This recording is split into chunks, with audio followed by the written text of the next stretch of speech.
Good evening, everybody. I'm John DiCarlo, joined by Colin Thompson, Kyle Gauss for the OwlScoop.com pregame show. Temple's taking on UCF tonight. Big game for both teams, really 5-2, 2-1 in the conference.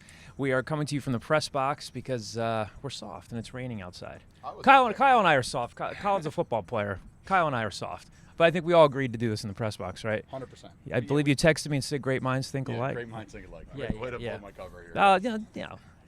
You got to do what you got to do. Anyway. It wasn't exactly arm twisting on our half. Yeah. But as you can see from what we keep looking at, we're about an hour away from kickoff here. End zones are painted. Midfield's painted. Colin, this one's going to be a tough game. Obviously, UCF's 2 losses have been on the road. So I guess that's one saving grace from Temple. But this is a really high-powered offense that they're facing tonight. They're without their starting running back. Their leading rusher at running back. But a tough receiver to defend, another NFL caliber receiver. I want to ask you first about what went wrong. We know what went wrong last week, but wanted to ask you about the defensive strategy. I mean, some fans were wishing that they had kind of given the corners a little bit more help, and it looks like at times that they did. Is that a situation where Harrison Hand just has to play better in those situations, or a little bit of both? What was your take on just everything that went wrong in the passing game last week, or defending the pass, I should say? It's so funny, the parallels between this team and the Eagles. The same conversation. Would you rather bring the blitz and then put your guys back alone, or would you rather drop everyone back and bring nobody? I said on the air many times last week, when they got to Buechele, he struggled. He really didn't throw well with a lot of pressure in his face. He had a couple nice throws. He lit him up, don't get me wrong. But when he struggled and the SMU struggled, they weren't getting positive plays on first down. They were getting knocked back. It's second and long. Here comes the pressure. 3 and out. Great job by the Owls. When they struggled, which UCF will give them, the up-tempo running the football, that's what the up-tempo is about. Everyone gets it twisted. It's about the quarterback. It's about this. But the RPO game is all about 3 yards in a cloud of dust in, less than a minute in real life time. And then all of a sudden we throw a bomb, guy makes one guy miss, and everyone's exhausted, and he hits it for 80. I think the number is UCF's got, I think it's like 50-something first half scoring drives, and I think it's under 20 for the second half scoring drives. Now, part of that is the blowouts, and part of it is they don't continue their hotness, I should say, offensively, for lack of a better term. So stop them early. Stay in the ball game. That's the best way Temple will do it. But to answer your question, last week, you're right. Do we bring pressure? Do we not bring pressure? They're going to have to make the same decision this week because they don't have the guys to generate the one-on-one pass rush that I think Temple used to have, or the depth of that position, especially with injuries to Majay and Roche. So no, it's going to be a tough day at times, but they have to weather the storm, and they have the players, the linebackers specifically, to get the job done. Kyle, you pointed out in your preview, I think we talked about this leading up to this game, that obviously Dylan Gabriel's played well as a true freshman, thrown for 2,000 yards, but he has struggled on the road. Absolutely. Yeah, I mean, I think it's not a coincidence that they're 1-2 on the road, and he's struggled on the road. All of his interceptions have come on the road.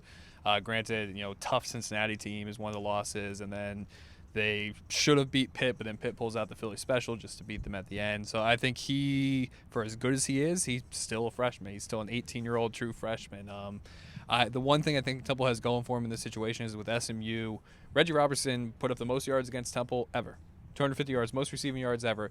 Speedsters. UCF bigger. Gabriel Davis originally was recruited as a tight end. People wanted him to look more like Colin and just line up on the line. Instead, there's no fun in that. No money in it either.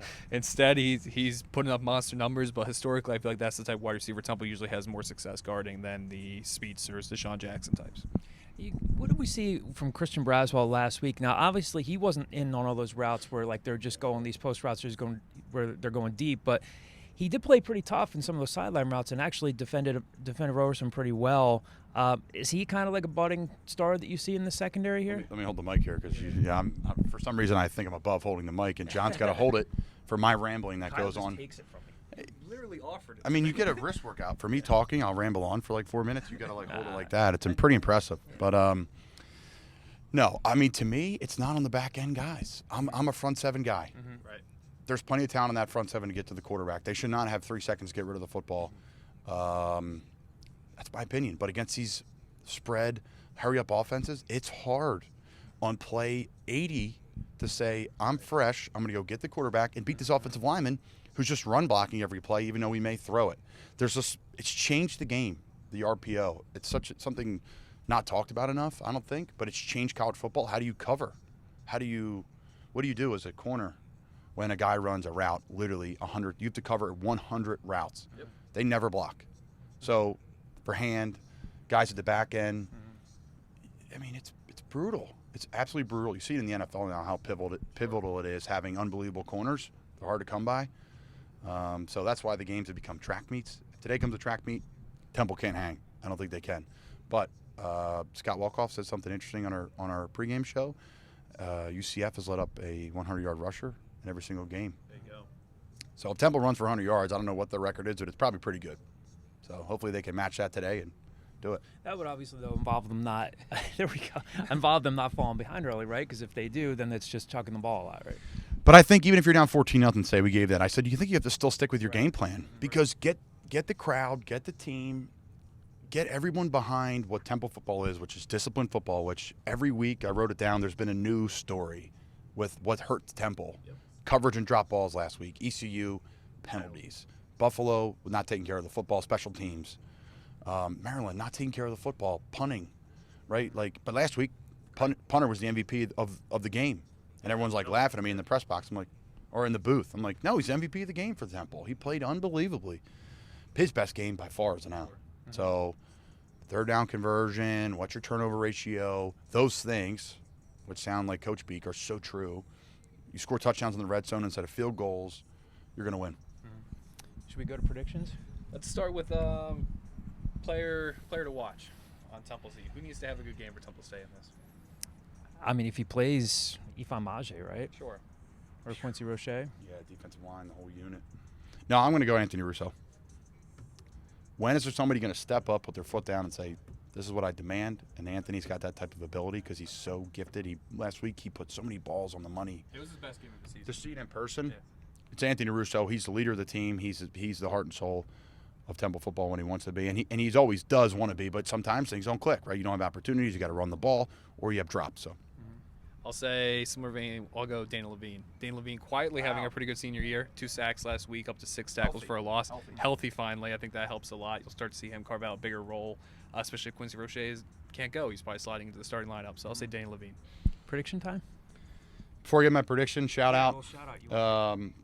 Fran Zakowski, Lower Cape Regional High School, battling breast cancer. She went to Temple. She's Temple tough. She's going to get through it. Got the shirt on today. Got the pink on today for you, man. We're going to fight for Fran, so thank you. I haven't met her, but all I hear, she's a great lady. And go Owls. So I'm going to predict for Fran a Temple win, 35-31. How's this going to go down? UCF's going to go up early. Temple's going to weather a storm. And it's going to be traditional, knock it out, drag out, special teams play. Hopefully. We haven't seen many of them this year, but continued success on the punting game, which sounds really boring, but true. Conversion on third down this week. I think everyone learned a little bit of lesson, coaches, players.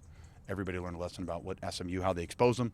So I think it's going to be a clean game from Temple. I really do. And 35-31 as big, 11-point underdogs. Okay. So outright. I'm going to say I think Temple gets back to running the ball on this. I agree completely with Colin said with even if they fall down 14-0, run the ball. I think you see Ramon Davis eclipse that 100-yard mark. I think this comes into the fourth quarter regardless. I could easily see Temple losing this game, right? I mean, there's a reason they're an 11.5-point underdog. I'm going to say 38-31 Temple. Temple. This is basically the playoff to the playoff. You have to win this game for the Cincinnati game to matter. No question. And then that Cincinnati game becomes who represents the East. So if Temple wants to compete for a conference title, if they want to go down, Colin has a ring. If they want to go down and have a chance for a ring, they have to win this game. Temple plays their best when their back's against the wall. I think it's fair to say. When I saw them get ranked last week, I'm like, book a loss. And I've been a part of those losses. I've been a part of a loss to Army. I wasn't there, but my teammates were a part of a loss to Fordham, Villanova. It's in the culture here. Temple needs to get rid of it. They really do. It's something we're all responsible for as former players. So I'm not just blaming them, but you can't ride the highs and can't ride the lows. You got to say the same. That's what makes great programs. Thanks for joining us on the. Yeah, what's up? Sorry. I was going to see if you guys noticed that. Didn't I predicted a loss on our podcast, right? Predict a loss. Yeah, you're allowed to do that. I think I said. Did I say 38-31 on the podcast? Sure. Sure. Starting to trend positive, as you say. if they can run the ball and obviously force a turnover or two early Make on. a special teams play. Yeah, it's about time for Isaiah Wright to do something, right? Yeah, somebody block a kick. I mean, we're used to that. Last year, I think they had 7 or 8 block kicks, punts and field goals, extra points included, and they had 6 or 7 touchdowns. There was a 6-game stretch last year that Temple had a non-offensive touchdown. That's Temple football that we've been used to, that I was used to when I got here, and it needs to happen. They have the players to do it. The coaches obviously want it to happen, and they coach them hard enough. So some players need to step up and make plays. This is a big game to do it. All right, so I lied. One last thing I want to ask you before we go. The drop passes. 7 drops last week. Explain to fans what a team does and receivers do on offense when you get asked time and time again, what happened with the drops? What happened with the drops? And is it just as simple as, like, just staying after and putting in extra work? I don't even know. Like, I'll go stretches where I won't catch a football for 2-3 months and go in and catch everything. And it's not my talent. It's just pure focus. But, again, I'm catching everything in practice. It's not a game. Now, training camp goes on, and when there's contested catches and people are there, it's not as natural. It's not as easy. So you have to practice contested catches. You have to practice and create an environment where the ball's wet. You have to create different environments, at least what I've done, to catch the football and make it awkward. And in practice, like, are you just catching and tucking and running with it and no one's saying anything because you're running with the ball like this and you may drop the pass in practice, or you caught it and double caught it. So you have to live in a reality of yourself where it's harsh, where you have to catch everything perfectly and you didn't. You have to break down why you didn't. This is a long-winded version of catch the football and watch it all the way in. So, no, it's not that they can't catch. They all can catch. Like I said, they go months without catching a football, and one-handed catch, Isaiah Wright's a freak. It's just focus. We'll see if they can get things centered up tonight, catch the football, make a couple plays, and force some turnovers on this UCF offense. So thanks for tuning in this week. What's the score? I said 38-31, right? 38-31. 38-31 Temple loss. Book it. Thanks for joining us this week. We'll talk to you soon.